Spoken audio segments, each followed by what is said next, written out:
नमस्कार, आप देख रहे हैं आवाज इंडिया, देश की भरोसेमंद आवाज। मैं हूं पिंकी। सबसे पहले आप सभी को धनतेरस की हार्दिक शुभकामनाएं। आइए नजर डालते हैं देश और दुनिया की 10 बड़ी खबरों पर। बिहार विधानसभा चुनाव के पहले चरण के लिए नामांकन प्रक्रिया पूरी हो चुकी है, लेकिन महागठबंधन में सीटों का बंटवारा अभी तक नहीं हो पाया है। राजद और कांग्रेस के बीच खींचतान जारी है, जिससे गठबंधन में तनाव बढ़ गया है।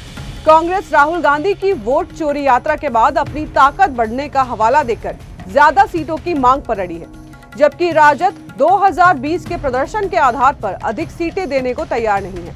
स्थिति यह है कि नामांकन खत्म होने के बावजूद गठबंधन साझा मंच पर सीटों की घोषणा नहीं कर पाया है। भले ही दोनों दल बाहर से तालमेल का दावा कर रहे हों, लेकिन अंदर खाने में सीटों की जंग ने महागठबंधन की एकता पर बड़ा सवाल खड़ा कर दिया है। भारत आज आत्मनिर्भर रक्षा उत्पादन की दिशा में एक और बड़ी छलांग लगाने जा रहा है। लखनऊ के सरोजनी नगर स्थित ब्रह्मोस एयर स्पेस यूनिट से आज ब्रह्मोस मिसाइलों की पहली खेप रवाना की जाएगी। कार्यक्रम में रक्षा मंत्री राजनाथ सिंह और मुख्यमंत्री योगी आदित्यनाथ संयुक्त रूप से हरी झंडी दिखाकर मिसाइलों को रवाना करेंगे। ये वही यूनिट है जिसकी इंटीग्रेशन एंड टेस्ट सुविधा का उद्घाटन इसी साल 11 मई को हुआ था। ये उपलब्धि न सिर्फ Uttar Pradesh defence industrial corridor के लिए मील का पत्थर है, बल्कि भारत की आत्मनिर्भरता के संकल्प को भी नई दिशा देने वाली साबित होगी। एनआईए ने बिहार के एक प्रवासी मजदूर मोहम्मद अखलाक मुजाहिद के खिलाफ चार्जशीट दाखिल की है। अखलाक पर लश्कर ए तैयबा सहित कई आतंकी संगठनों की मदद करने और तमिलनाडु में काफिरों को निशाना बनाने की साजिश का आरोप है। बिहार के कटिहार जिले का रहने वाला ये मजदूर आतंकी गतिविधियों में शामिल था।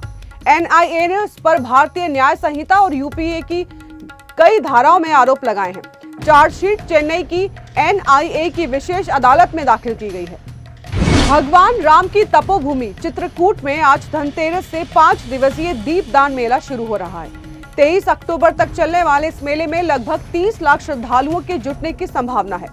यूपी और एमपी प्रशासन ने सभी तैयारियां पूरी कर ली हैं। पार्किंग से लेकर सुरक्षा व्यवस्था हर स्तर पर अधिकारियों की ड्यूटी तय कर दी गई है। भारी वाहनों की एंट्री पर 23 अक्टूबर तक रोक लगा दी गई है, ताकि भक्तों को किसी भी तरह की परेशानी न हो सके।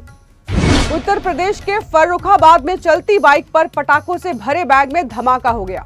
धमाका इतना भीषण था कि 2 छात्रों के चिथड़े उड़ गए और उनकी मौके पर ही मौत हो गई। तीसरा छात्र गंभीर रूप से घायल है। घटना राजेपुर थाना क्षेत्र के कपिल रोड की बताई जा रही है। पुलिस ने मौके पर पहुंचकर जांच शुरू कर दी है। गौर करने वाली बात यह है कि कुछ दिन पहले भी फर्रुखाबाद में एक कोचिंग सेंटर में धमाका हुआ था, जिसमें 2 छात्रों की जान चली गई थी। अमृतसर में स्टेट स्पेशल ऑपरेशन सेल यानी कि एसएसओसी ने दुबई और पाकिस्तान से जुड़े एक बड़े तस्करी नेटवर्क का भंडाफोड़ किया है। गौरव यादव के नेतृत्व में चलाए गए इस ऑपरेशन में 5 आरोपियों को गिरफ्तार किया गया है। पुलिस ने इनके पास से 4 9 मिलीमीटर कैलिबर ग्लॉक पिस्तौलें और 2 किलो हेरोइन बरामद की है। डीजीपी गौरव यादव ने बताया है कि गिरफ्तार आरोपी अमृतसर और तरनतारन के रहने वाले हैं। तस्करों के विदेशी हैंडलर भी तलाशे जा रहे हैं। महाराष्ट्र के बीड जिले से बीजेपी विधायक गोपी चंद पडलकर ने एक बार फिर विवादित बयान दिया है। उन्होंने कहा कि हिंदू लड़कियों को जिम नहीं जाना चाहिए, बल्कि घर पर ही योग करना चाहिए।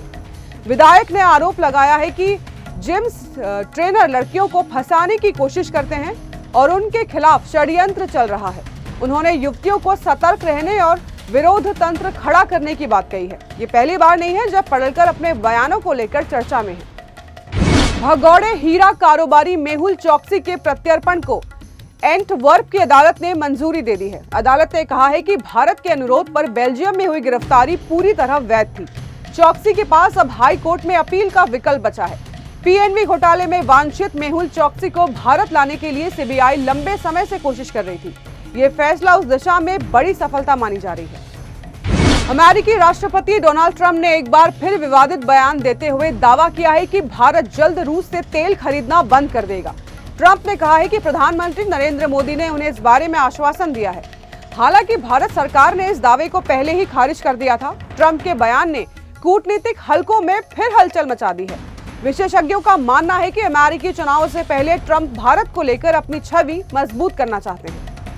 भारत और ऑस्ट्रेलिया के बीच 3 मैचों की वनडे सीरीज का पहला मुकाबला 19 अक्टूबर को पर्थ में खेला जाएगा।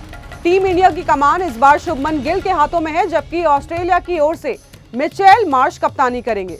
भारत ने पर्थ के इस मैदान पर अब तक कोई भी वनडे नहीं खेला है, इसीलिए ये मैच कई मायनों में ऐतिहासिक होगा।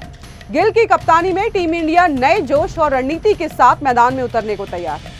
तो देश और दुनिया की बड़ी खबरों में फिलहाल के लिए इतना ही। जुड़े रहिए आवाज इंडिया के साथ, जल्द होगी मुलाकात। तब तक के लिए